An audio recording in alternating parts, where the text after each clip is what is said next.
नमस्कार प्यारे विद्यार्थियों। आज हम सीखने वाले हैं वर्ग का क्षेत्रफल निकालना और वर्ग का परिमाप निकालना।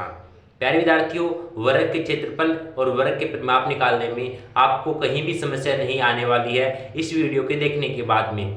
तो प्यारे विद्यार्थियों, सबसे पहले वर्ग की बात करें तो वर्ग होता क्या है। देखिए, वर्ग को जान लेते हैं थोड़ा।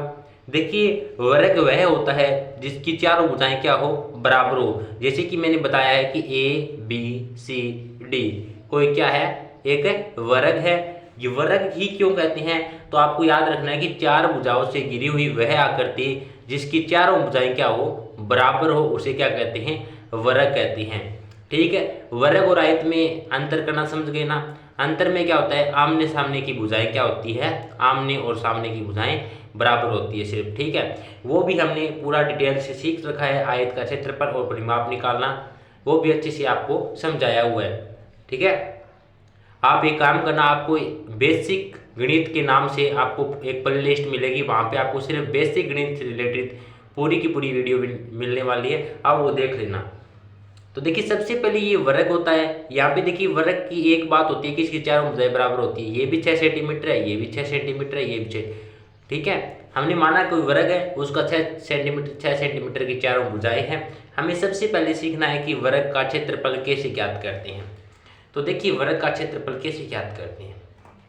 तो देखिए, वर्ग का क्षेत्रफल ज्ञात करने के लिए एक प्यारा सा छोटा सा फार्मूला होता है, भुजा गुना भुजा, यानी भुजा का स्क्वायर भी बोलते हैं। भुजा स्क्वायर, वर्ग का क्षेत्रफल ज्ञात करने का फार्मूला भुजा स्क्वायर होता है। क्या होता है, भुजा स्क्वायर। तो देखिए, वर्ग, देखिए भुजा स्क्वायर क्यों होता है, कभी आपने सोचा क्यों? कि देखिए, हमें तो सिर्फ ये देखो कि इसकी चारों भुजा बराबर है, तो हमें तो सिर्फ दो भुजा लेनी है। जैसे कि भुजा, अगर दो भुजा को आपस में गुणा करूंगा तो इसका क्षेत्रफल निकल आएगा। ठीक है, तो भुजा स्क्वायर होती है। जबकि आयत का क्षेत्रफल क्या होता है, आयत का क्षेत्रफल होता है लंबाई गुणा चौड़ाई। ठीक है, तो भुजा गुणा भुजा।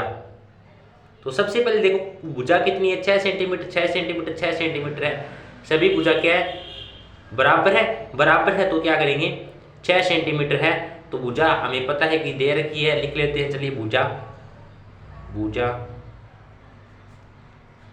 6 सेंटीमीटर है। ठीक है, तो भुजा इंटू भुजा, भुजा कितनी थी, 6 गुणा 6। 6 को 36 से गुणा, 6 को 6 से गुणा करेंगे, क्या आएगा, 36। और 36 सेंटीमीटर स्क्वायर आ गया। क्या आ गया, 36 सेंटीमीटर स्क्वायर आ गया। ये 36 सेंटीमीटर स्क्वायर क्या है, जो ये 36 सेंटीमीटर स्क्वायर आया है ना, ये आपका वर्ग का क्षेत्रफल आ गया। ठीक है, वर्ग का क्षेत्रफल निकालना बिल्कुल आसान है।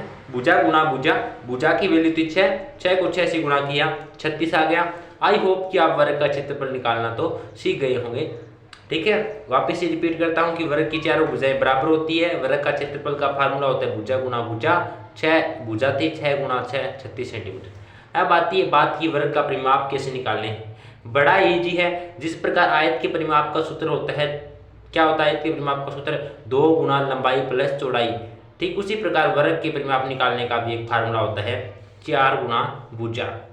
याद रखना है। देखिए, 4 गुणा भुजा क्यों है, क्योंकि देखो चारों भुजा बराबर है तो 4 लिख दिया इंटू भुजा। तो देखिए, 4 गुणा भुजा का मान कितना है, भुजा का मान है 6।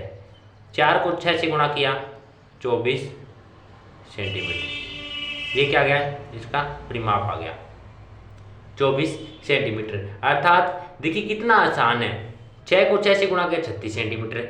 4 इंटू भुजा थी 6 सेंटीमीटर, 4 को 6 से गुणा किया, 24 सेंटीमीटर आ गया। इस प्रकार हम वर्ग का परिमाप भी निकाल सकते हैं, वर्ग का क्षेत्रफल भी निकाल सकते हैं। बिल्कुल आसान है। आपको ये पक्का पता होना चाहिए कि वर्ग और आयत में क्या डिफरेंस होता है। आयत की आमने सामने की भुजाएं बराबर होती है, जबकि वर्ग में चारों भुजाएं बराबर होती है। और वर्ग का क्षेत्रफल निकालने का फार्मूला होता है भुजा गुणा भुजा, और वर्ग का परिमाप निकालने का फार्मूला होता है 4 गुणा भुजा। यहाँ से हम दोनों को वैल्यू आसानी से ज्ञात कर सकते हैं। प्यारे विद्यार्थियों, देखिए बेसिक गणित आना बच्चे को बहुत जरूरी होता है, क्योंकि बेसिक गणित के बिना बच्चा आगे नहीं बढ़ पाता है। तो अगर आप पूरी की पूरी बेसिक गणित सीखना है तो आपको इस चैनल के ऊपर पूरी की पूरी बेसिक गणित के नाम से प्ले लिस्ट मिल जाएगी। आप वहाँ से बेसिक गणित के सारे कॉन्सेप्ट सीख लेना, और फिर देखना आप मैथ सीखने के फायदे। आपको मैथ रुचिकर लगने लगेगा। अगर आपको मैथ रुचिकर बनाना है तो आपको पहले मैथ का बेसिक कॉन्सेप्ट सीखना होगा। ठीक है। जब आप बेसिक कॉन्सेप्ट सीख गए ना, उसके बाद आपको मैथ में इतना इंटरेस्ट हो जाएगा कि मानो सबसे आसान सब्जेक्ट आपको सिर्फ मैथ ही लगने लगेगा। ठीक है, यही कारण होता है कि मैथ इजी लगता है।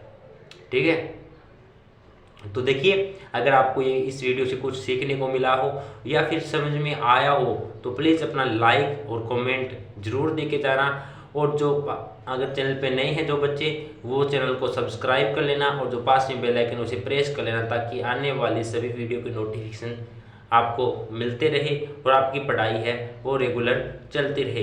तो विद्यार्थियों, आज के लिए इतना ही। मिलते हैं नेक्स्ट बेसिक गणित की अच्छे से कंटेंट के साथ। तब तक के लिए जय हिंद, जय भारत।